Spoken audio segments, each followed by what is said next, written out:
नमस्कार दोस्तों। मैंने इससे पहले जैसे कि आपके सामने बुक से रिलेटेड एक वीडियो बनाया था कि सब इंस्पेक्टर राजस्थान पुलिस के लिए कौन सी किताबें बेहतर रहेगी। उसका बहुत अच्छा रिस्पांस भी मिला और आप सब दोस्तों का प्यार भी मिला। तो इसीलिए और कुछ दोस्तों ने मुझे मैसेज भी किए थे कि सर इसमें आप सिलेबस के बारे में कुछ वीडियो बनाइए या फिर हमारी स्ट्रेटजी क्या होनी चाहिए, हम कैसे पढ़ें, क्या पढ़ें।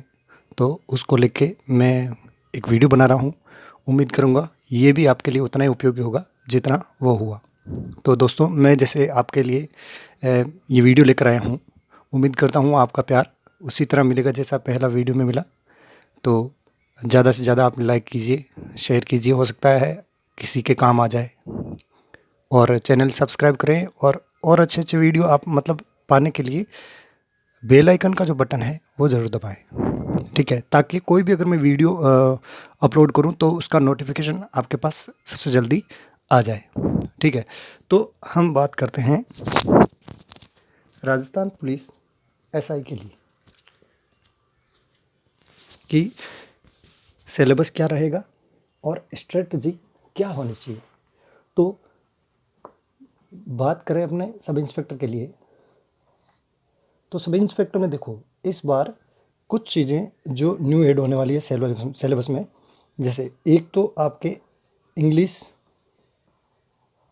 सब्जेक्ट जो है वो आपके एक्स्ट्रा ऐड हो सकता है, अभी कंफर्म नहीं है। और एक कल्याणकारी संबंधित कुछ टॉपिक्स हैं जो जैसे महिलाओं से संबंधित, महिलाओं के अत्याचार से संबंधित वो टॉपिक्स हैं जो एक्स्ट्रा ऐड हो सकते हैं। ठीक है?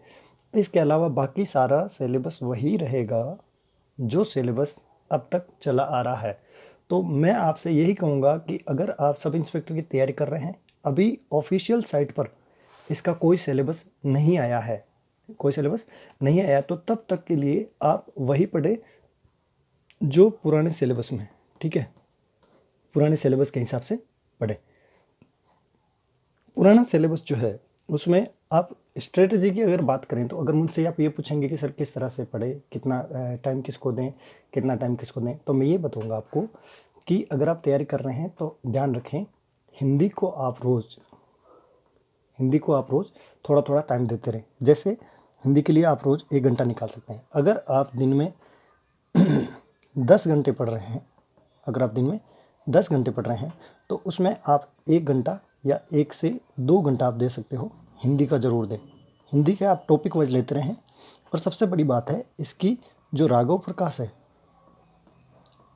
प्रकाश बुक, उसमें से आप जितने एग्जाम्पल की प्रैक्टिस कर सकते हो, एग्जाम्पल्स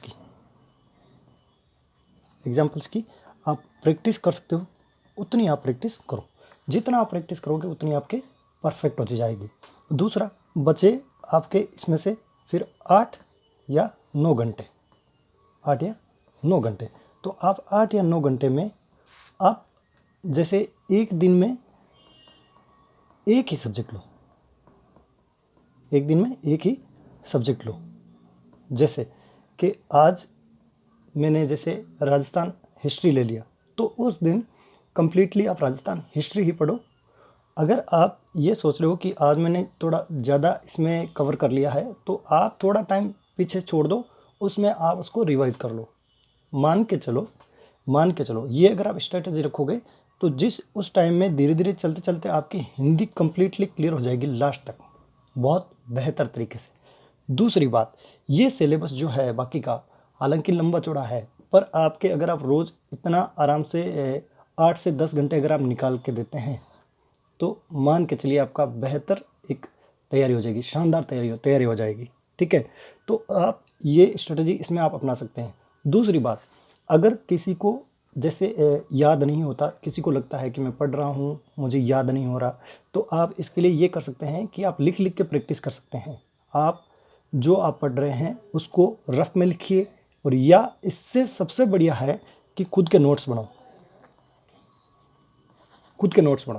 अगर आप रोज़ के 8 से 10 घंटे दे रहे हैं तो अगर आप रोज़ नोट्स बनाते हो तो भी आपके कवर हो जाएगा। पर अगर आप टाइम जैसे 5 घंटे या 4 घंटे दे रहे हो, तो लोग जैसा कहते हैं कि 4-5 घंटे बहुत होते हैं, पर दोस्तों आज के टाइम में हम ये मानते हैं कि आजकल कंपटीशन जो है वो ज़्यादा बढ़ गया, तो 4-5 घंटे में आप मान के चलिए उतना आप नहीं कर पाओगे जितना इसमें कर पाओगे। फिर भी अगर आपके चार पाँच घंटे हैं तो आप नोट्स में उतना टाइम नहीं दे पाओगे जितना इसमें दे पाओगे, ठीक है। तो आप नोट्स पे ध्यान दे रहे हैं अगर इतने घंटे हैं तो उस पर ध्यान दीजिए, आप नोट्स बनाइए। मैं आपको भरोसा दिलाता हूँ अगर आप खुद के नोट्स पढ़ते हो तो आपको हमेशा बहुत ईजी रहता है, क्योंकि हम खुद की लिखी हुई चीज़ें जल्दी समझते हैं ना, उतना किसी की दूसरों की नहीं समझते। हम अपनी लैंग्वेज को, हम अपने लिखने के तरीके को, हम क्या लिख रहे हैं हमारे वो ध्यान में रहता है। हम अगर उसको साल भर बाद में भी पढ़ते हैं तो हमें, अगर हम उसको दोबारा देखेंगे तो हमारे ध्यान में आ जाएगा कि हमने ये चीज़ पढ़ी थी, ये चीज़ हमने ऐसे लिखी थी। अगर आपने जैसे कभी कभी ऐसा होता है कि क हो, जैसे आप क लिखते हो तो क को अगर आपने कहीं गलती से इतना सा लिख दिया, मान के चलिए एक एग्जांपल दे रहा हूँ आपको, तो और आप उसको ऐसे ठीक करने के लिए 2 बार ऐसे लाइन चला देते हो, और अगर आप साल भर बाद में अगर आप यहीं वापस पहुँचते हो पढ़ते हुए तो आपको याद आ जाता है कि उस टाइम मेरे पेन सही नहीं चला था, फिर मैंने उसको डबल तरीके से इसको किया था। तो ये आपके दिमाग में एक खुद की लिखी हुई चीज़ें जो खुद के हाथों से की हुई होती है वो क्या होती है, छप जाती है। तो इसमें आप ये चीज़ ध्यान रख सकते हैं।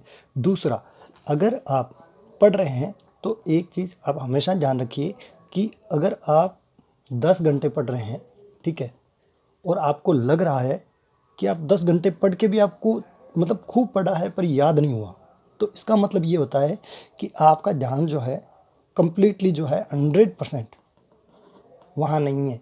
तो मैं आपको कहूँगा कि 100% ध्यान रखिए। अगर आप 100% ध्यान रखें, 5 घंटे भी पढ़ पाते हैं, 4 घंटे भी पढ़ पाते हैं, तो आप उस 10 घंटे वाले से कहीं ज़्यादा बेहतर हैं, बहुत बेहतर हैं।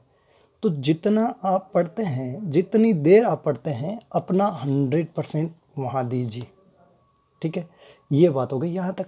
फिर बात करते हैं कि कुछ कुछ लोग होते हैं जैसे कहते हैं कि सर हमें पढ़ते टाइम नींद बहुत आती है। बिल्कुल आएगी, नींद भी आएगी। क्या आएगी? नींद भी आएगी। अगर नींद आ रही है आपको तो आप नींद आते टाइम एक बात सोचो, कोई भी एक बात, ऐसी बात होनी चाहिए वो जो आपको पढ़ने पे मजबूर कर दे। जैसे अभी मैं सबका नहीं कह रहा, जैसे अगर कोई गरीब है घर से, जो मतलब उसको थोड़ा फाइनेंशियली जो है वो कमज़ोर है घर से, तो उसको जैसे ये बात सोच लेनी चाहिए कि अगर मेरी जॉब नहीं लगी, भाई ये चांस, इसको नेगेटिव तरीके से नहीं लेना है, इसको पॉजिटिव लेना है। कैसे कि अगर मेरी जॉब नहीं लगी तो मैं उतना सक्सेस नहीं हो पाऊँगा जितना मेरे, या मेरी वो सारी ज़रूरतें पूरी नहीं हो पाएगी जो मुझे करनी है। तो वो आदमी वापस उठेगा और फिर पढ़ने लगेगा। अगर कोई फाइनेंशियली भी अच्छा है, सब तरीके से अच्छा है, तो उसको ये सोचना है, जैसे मैं एग्जांपल दे रहा हूँ, आप ज़रूरी नहीं है आप वही करें जो मैं कह रहा हूँ, आप अपने तरीके से भी कर सकते हैं।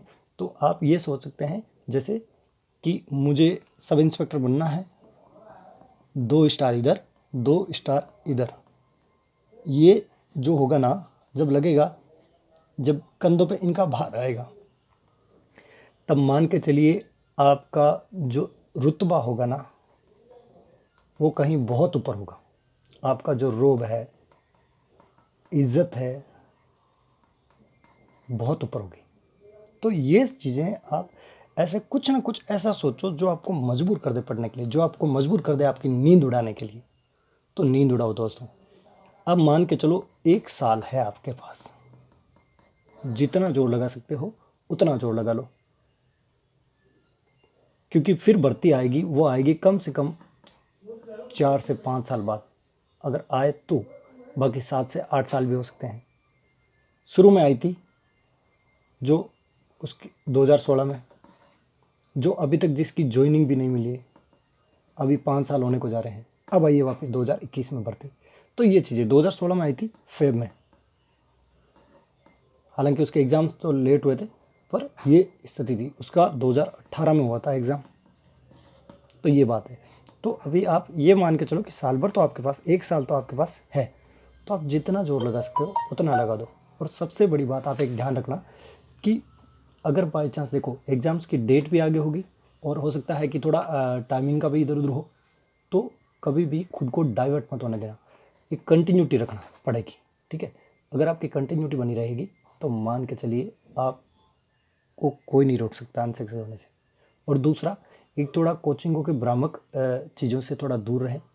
कोचिंग वाले अपनी कमाई के लिए कहते हैं, जैसे एक एग्जांपल देता हूँ, कोचिंग वाले कहते हैं कि हमारी कोचिंग से जुड़िए, अगर आपको ऐसा ही बनना है, अगर आपको 2 सितारे लगाने हैं तो हमारी कोचिंग से जुड़े। तो मुझे एक बात बताओ भैया, पोस्ट है 859, पोस्ट कितनी है 859, आपकी कोचिंग में अगर 1000 आ गए तो आप बाकी के क्या करोगे? 141 उन लोगों का क्या होगा? उनको कैसे सितारे दिलाओगे? घर से ले जाके दोगे? नहीं। तो अपने को सिर्फ इतना ही माइंड में रखना है, अपने को तैयारी करनी है, अपने को मेहनत करनी है। तो दोस्तों, अगर आपको ये पसंद आए हो, और दूसरी बात, अगर किसी को वीडियो पसंद नहीं आता है भाइयों, तो अपने संस्कार दिखाने की कोई ज़रूरत नहीं भैया। मैं बस एक मदद के तौर पे कर रहा हूँ। मुझे ऐसा लगता है कि जब मैं तैयार कर रहा था, जब मैं नहीं समझता था, तब मेरे साथ थोड़ा हो सकता है इधर उधर होता हो, मुझे ज़रूरत थी। तो अभी मैं वैसे अगर किसी की मदद करता हूँ तो अच्छी बात है, अगर किसी के इस चीज़ का फ़ायदा होता है। अगर किसी को लगता हो कि नहीं ये वीडियो कोई काम का नहीं है, तो कोई बात नहीं भैया, आप डिसलाइक कर दो, और आप चाहे तो अनसब्सक्राइब कर सकते हो, कोई दिक्कत नहीं है। आपको पसंद आए, आपको लगे कि नहीं मैंने बात सही कही है, तभी आप लाइक कीजिए, सब्सक्राइब कीजिए और बेल आइकन का बटन दबाइए। थैंक यू सो मच, धन्यवाद, शुभ रात्रि, जय हिंद।